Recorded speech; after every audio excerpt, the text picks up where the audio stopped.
तो मशरिक़ वुस्ता में middle east में लगातार इजराइल फंसता जा रहा है। बिन्यामिन नेतन्याहू की परेशानियां बढ़ती जा रही हैं। अब देखिए, बड़ी खबर मशरिक़ वुस्ता से निकल कर आ रही है। इजरायली हुकूमत की जानिब से गजा पर मुकम्मल कब्जे के मंसूबे की मंजूरी के बाद रिजर्व फौजियों ने दो टूक ऐलान किया है कि वो दोबारा गजा नहीं लौटेंगे। यानी इजराइल की जो गजा रिजर्व फोर्स है, जो रिजर्व जवान हैं आर्मी के, वो अब गजा लौटना नहीं चाहते हैं। वो गजा में जंग लड़ना नहीं चाह रहे हैं और उन्होंने दो टूक अल्फाज में कह दिया है, बल्कि यह ऐलान कर दिया है कि वो दोबारा गजा नहीं लौटेंगे।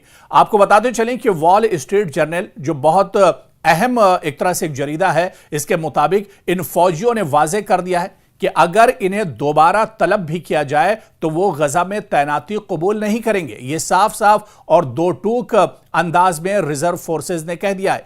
इजरायली फौज के रिटायर्ड अफसर आमिर आवेवी ने कहा है कि गजा में तेज रफ्तार पेशरवी के लिए कई फौजी ब्रिगेड्स और दसियों हजार सिपाहियों की जरूरत होगी। इजरायली हुक्काम ने भी इस बात को तस्लीम किया है कि अफरादी कुव्वत की शदीद कमी इस मंसूबे की सबसे बड़ी रुकावट है।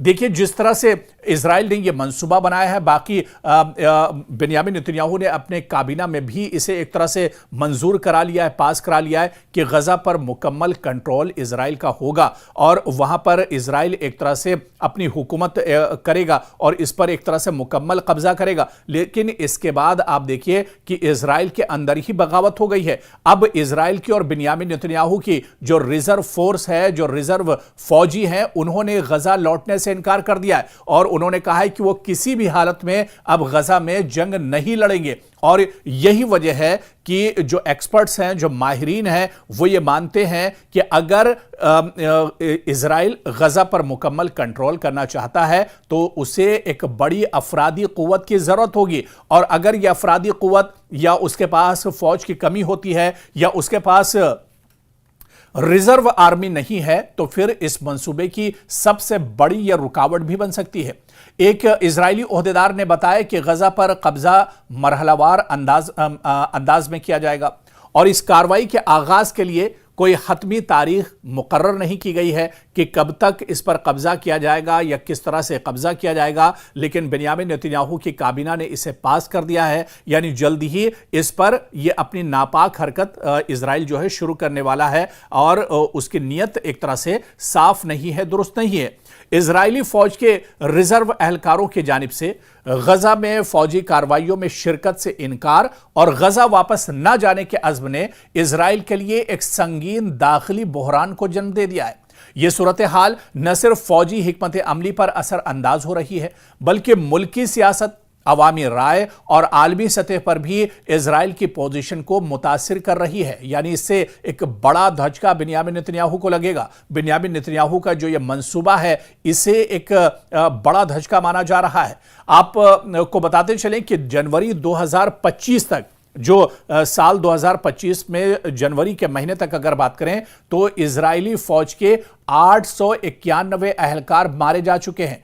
गजा की इस जंग में जनवरी 2025 तक 891 जो अहलकार हैं, तकरीबन 900 अहलकार वो गजा में मारे जा चुके हैं और जख्मियों की तादाद भी काफी ज्यादा बताई जाती है। इसी तरह से आप कुछ और आगे बढ़िए, मार्च 2025 की बात कीजिए तो एक साबिक फौजी सरबराह मोशे यालून ने बताया कि हलाक और जख्मी होने वाले फौजियों की मजमूई तादाद 15,000 तक पहुंच चुकी है। तो बहुत बड़ा नुकसान, अब तक जानी नुकसान भी इजराइल को गजा में उठाना पड़ा है। यानी जो जख्मी और मरने वाले जो इजरायली फौजी हैं, उनकी तादाद 15,000 तक गजा में पहुंच चुकी है। 2 अक्टूबर 2023 को हमास के हमले के बाद, देखिए, हमास ने जब अक्टूबर 2023 को हमला किया था, उसके बाद से इजराइल के 1200 से ज्यादा शहरी हलाक हुए थे और यह सिर्फ एक दिन का आंकड़ा है। जिस दिन अक्टूबर 2023 को हमास ने इजराइल पर हमला किया था, उस दिन जो इजराइल के शहरी हैं या जो फौजी हैं, वो तकरीबन 1200 शहरी एक दिन में मारे और हलाक हुए थे, मारे गए थे और इनमें फौजी जवान भी शामिल थे। इजरायली फौज के रिजर्व एहलकारों की जानिब से अब गजा में फौजी कार्रवाइयों में शिरकत से इनकार ने हुकूमत के लिए एक नया चैलेंज पैदा कर दिया है। یہ انکار نہ صرف فوجی حکمت عملی کو متاثر کر رہا ہے بلکہ اسرائیلی معاشرتی تانے بانے میں بھی ایک طرح سے دراڑ ڈال رہا ہے۔ تو آپ دیکھیں کہ اس کی کئی وجہ ہیں، جو ریزرو فوجی اب غزہ جانے سے منع کر رہے ہیں، اس کے پیچھے کئی وجہ ہیں، اور ریزرو فوجی یہ بھی جان رہے ہیں کہ غزہ پر اگر اسرائیل قبضہ کرتا ہے تو پھر ایک لمبی لڑائی یہاں پر ہوگی، کیونکہ حماس ابھی بھی زندہ ہے، حماس کو اسرائیل ختم نہیں کر پایا ہے۔ حماس کی جو سیکیورٹی ونگ ہے، چاہے القسام کی بات کی جائے یا دوسری جو سیکیورٹی ونگ ہے حماس کی، وہ لگاتار اسرائیل کے فوجیوں پر اٹیک کر رہی ہیں۔ تو ایسے میں جب غزہ کے اندر ریزرو فورس تعینات کی جائے گی تو اسے ایک لمبی لڑائی لڑنی پڑے گی۔ آپ دیکھیے کہ اب یہ جنگ 1.5 سال سے زیادہ گزر چکا ہے۔ سال 2023 کے بعد لگاتار جنگ ہو رہی ہے غزہ کے اندر، لگاتار یہاں پر غزہ پر اسرائیل ظلم ڈھا رہا ہے، قتل عام کر رہا ہے، اور یہ جنگ اب طویل ہو چکی ہے۔ مسلسل اس میں ہلاکتیں ہو رہی ہیں اور شدید لڑائی نے فوجی اہلکاروں کی ذہنی حالت پر بھی منفی اثرات مرتب کیے ہیں۔ جنوری 2025 تک 28 فوجیوں نے خودکشی کی ہے۔ دیکھیں خودکشی دراصل ذہنی تناؤ کا شکار بھی ہیں اسرائیلی فوجی، اور ایک ڈیٹا یہ بھی بتاتا ہے کہ جنوری 2025 تک 28 فوجیوں نے خودکشی کی ہے، جن میں سے 16 ریزرو اہلکار تھے۔ دیکھیں ریزرو اہلکار یا ریزرو جو سیکیورٹی پرسنلز ہیں، ان کے اندر دراصل پریشانی اسی بات کی ہے کہ اب جو جوان ہیں وہ تھک چکے ہیں، ذہنی تناؤ کے شکار ہیں، اور جنوری 2025 تک جو 28 اسرائیلی فوجیوں نے خودکشی کی ہے، جن میں سے 16 ریزرو اہلکار بھی بتائے جا رہے ہیں۔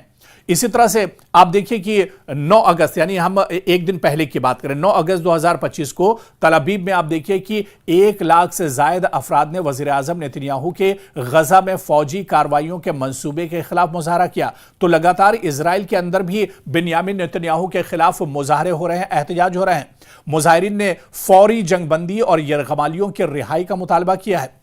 اسرائیل کے لیے غزہ میں مکمل فوجی قبضہ ایک سنگین فیصلہ ثابت ہو سکتا ہے۔ یہ فیصلہ تو بنیامین نیتنیاہو نے جلد بازی میں لے لیا ہے، بنیامین نیتنیاہو کی کابینہ نے اس فیصلے پر مہر بھی لگا دی ہے، لیکن جو ایکسپرٹس ہیں، جو ماہرین ہیں، جو سابق فوجی ہیں اسرائیل کے، وہ اسے مانتے ہیں کہ غزہ میں مکمل فوجی قبضہ اسرائیل کے لیے ایک سنگین فیصلہ ہو سکتا ہے۔ ماہرین کے مطابق اس سے جنگ کی شدت میں اضافہ ہوگا، فوجی اہلکاروں کی مزید ہلاکتیں ہوں گی، اور بین الاقوامی سطح پر اسرائیل کی تنہائی کا خطرہ بھی ایک طرح سے بڑھ سکتا ہے۔